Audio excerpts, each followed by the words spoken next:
may not know fully the history of Saba Saba.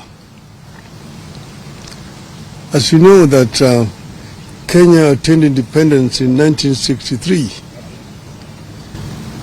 and at that time it was a multi-party system. There are three political parties: KANU, KADU, and then APP.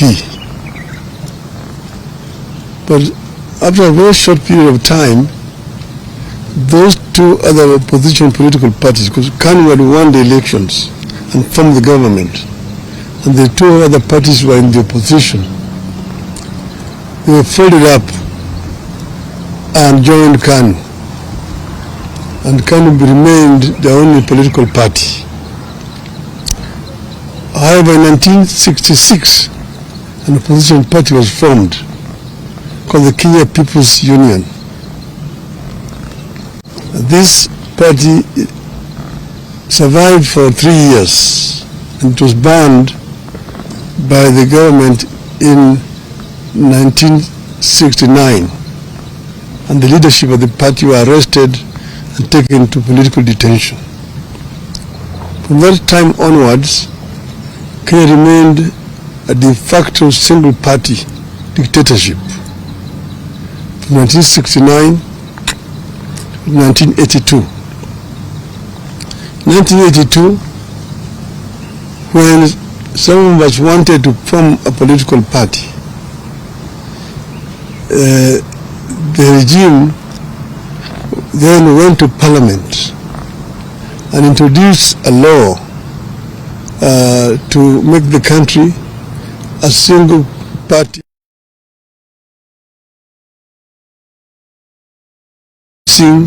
a constitutional amendment which is known as Section 2A that made it illegal to form any other political party.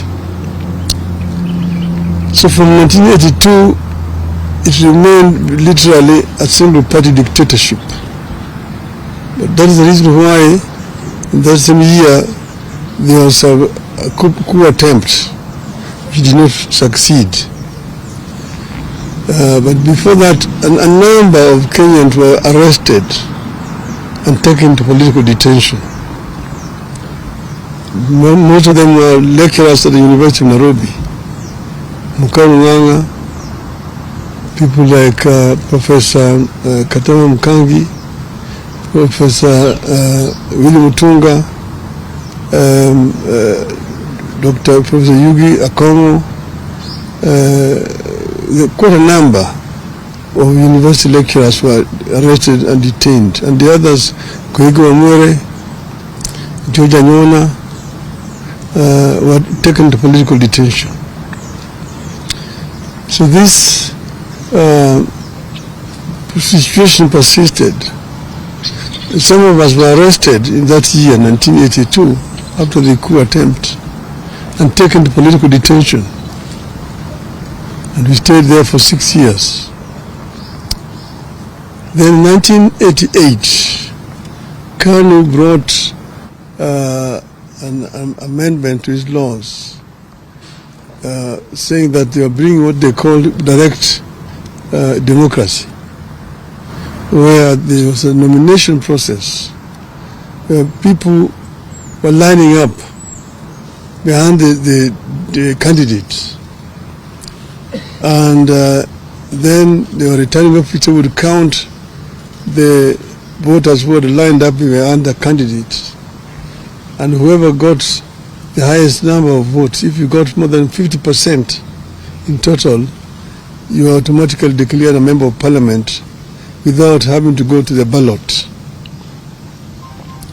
That process was abused, and many popular candidates were rigged at that stage, and therefore there was no real proper election in 1988. This now added momentum and anger to the movement for change. Among those people who had been rigged out were Kenneth Matiba and Charles Rubia. So come 1990. By that time, I had been to detention 2 times. The 2 politicians, Kenneth Matiba and Charles Rubia, on the 2nd of May 1990, addressed a press conference in which they said that Kenya, the time had come for Kenya to become a multi-party. That Kenyans wanted a multi-party system of government. They were condemned seriously as being ethnic chauvinists, anarchists, people who want to bring chaos in this country. They told that this country was not yet cohesive enough to become multi-party. It would take another 100 years before Kenya became a multi-party system. So these were daydreamers.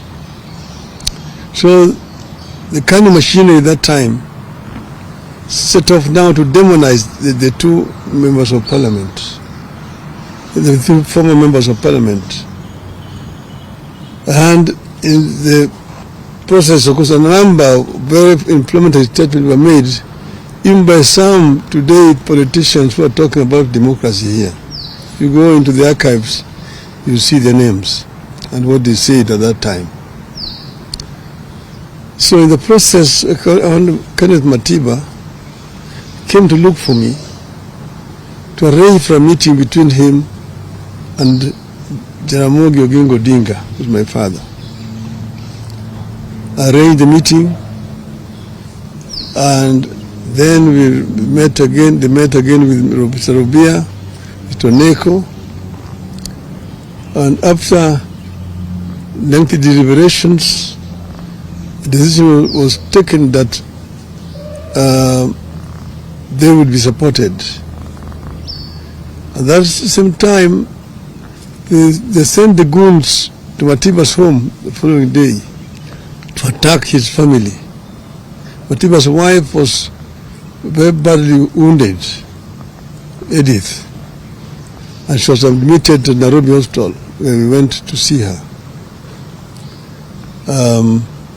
After that, we, myself and Kenneth Matiba and Charles Rubia made a statement in which we said we would go to Kamkunji to ask Kenyans if they were ready for multi-party. And we do it on the day of the 7th of July that year, 1990. 7th of July 1990. So after making that statement, we then now went on to mobilize for the meeting at Kamkunji. But then, of course, the police officers came to block us from meeting each other. They were stationed in my office at Ajib House, Matiba's office, up there on Koinange Street, and Rubia's office, and Paul Mwiche's, and Gibson Kamau Korea's. On the 2nd of July 1990, Matiba and Rubia were arrested and taken to detention. On the 4th of July, I was arrested and taken to detention. That same night, they arrested Gitobi Manyara, they arrested John Haminwa, they arrested now Justice Mohammed Ibrahim. Paul Mwite went into hiding. Kamau Korea ran into American embassy and sought refuge. Keyoto Murungi was in Ethiopia and went to America. But that's how it was. But the International Commission of Jurists came up and made a very powerful lobby for the release of Haminwa and Manyara, and they were released. As we remained in detention. And as you know, Rubia is the one who was first affected He got a very serious infection, was taken to hospital. Eventually, he lost his vocal cords and was released. Matiba suffered a stroke in detention and was removed and eventually brought to Nairobi Hospital, after which she was then taken to London for treatment. That completely undermined his health permanently. And these two people eventually died because of not old age at that time, but because of the injuries they sustained while in detention. Many people, but in spite of our being detained, the Kenyan people braved it and came out in numbers to go to Kamkunji on the 7th of July 1990. Many people were killed attempting to reach Kamkunji grounds that time. So then, after we came out of detention, then Ford was formed. We formed Ford. After forming Ford, again we get pressed and said we were going back to Kamkunji. Eventually, when I was targeted again, I was moved away from here and taken into exile. But our people braved it and managed to march all the way into Kamkunji. And you will see the photograph in front page of Nation there today. You can see Martin Chikuku, James Orengo, Anyang' Nyong'o, Masinde Muliro on the back of that truck getting up to Kamkunji. That was not on Saba Saba, that was on the 16th of November 1991. But it's still the Kamkunji. That's why Kamkunji is very historical for the second liberation of this country. And that's why we celebrate Saba Saba. The fateful day on which Kenya's struggle for multi-party democracy took the most decisive turn is iconic and historical. It's a day rivaled only by the present day Masuja Day, previously Kenyatta Day, that celebrates the arrest and detention of the freedom fighters jointly called the Kapenguria Six. It is regrettable that the recognition and remembrance of Saba Saba has not been consistent in its short period history of 35 years. One moment it is important. The next moment it is not. On this 35th anniversary of Saba Saba, we decided to remember and to set the record straight on its significance, what it was and is, and what we ought to do with the foundation it laid for the country. Before that day, some patriotic Kenyans had demanded the repeal of Section 2A of the Constitution. A number of people, including Kenneth Matiba, Raila Odinga, Mohamed Ibrahim, Toby Manyara, John Hamino, and Charles Robia, among others, were arrested and detained. It is quite unfortunate that some of the people we were fighting then and who sanctioned those arrests are trying to hide behind Saba Saba to advance their political fortunes.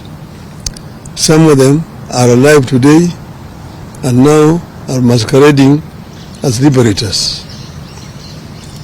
On the fateful day, July 7th, 1990, thousands of Kenyans tried to gather at the historic Kamkunji grounds to take stock of the past, the state of the nation, and chart a path of freedom forward.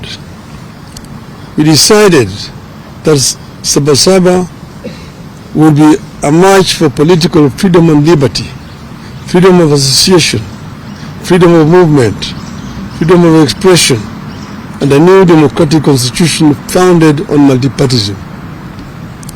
Kenyans wanted a fulfillment of the Kenyan dream, which was eradication of poverty, ignorance, disease, and good governance. That clarity of mission is what made Saba Saba different from all other confrontations with the Moi Kanu one-party state. Saba Saba, therefore, was and still is about the sacred and historic grounds of Kamkunji. It was not and is not just another routine street protest in Nairobi or any other town. At Kamkunji is where they held the last KAU, Kenya-Africa Union meeting in 1952.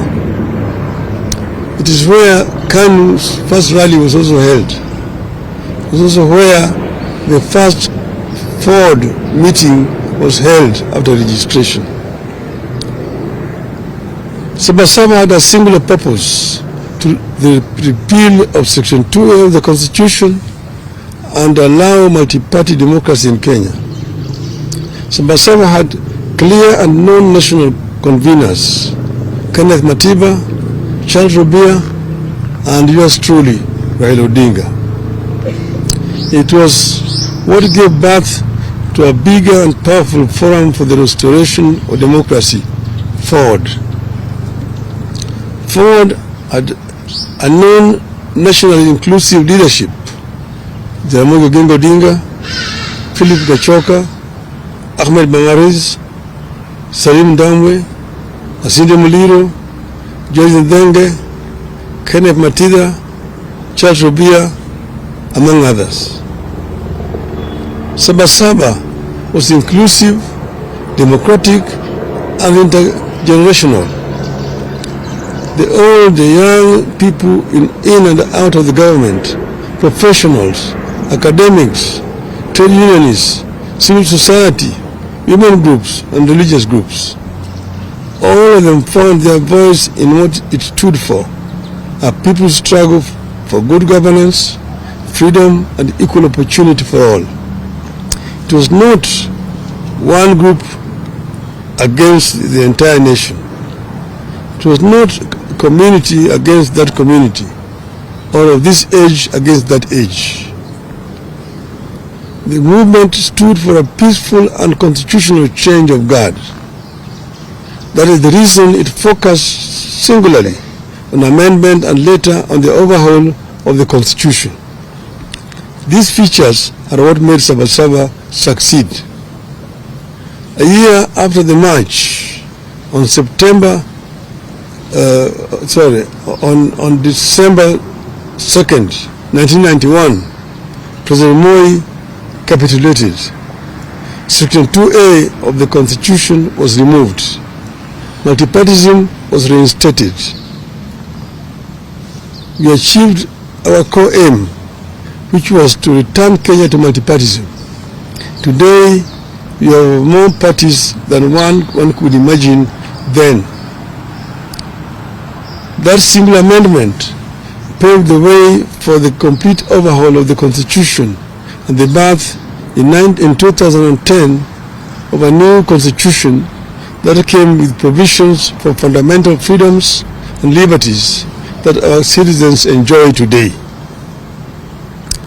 It is clear that many of the ideals espoused by the dreamers behind Saba Saba have become part of the national aspiration. We are a better nation because Saba Saba happened. You have a duty and a responsibility to honor the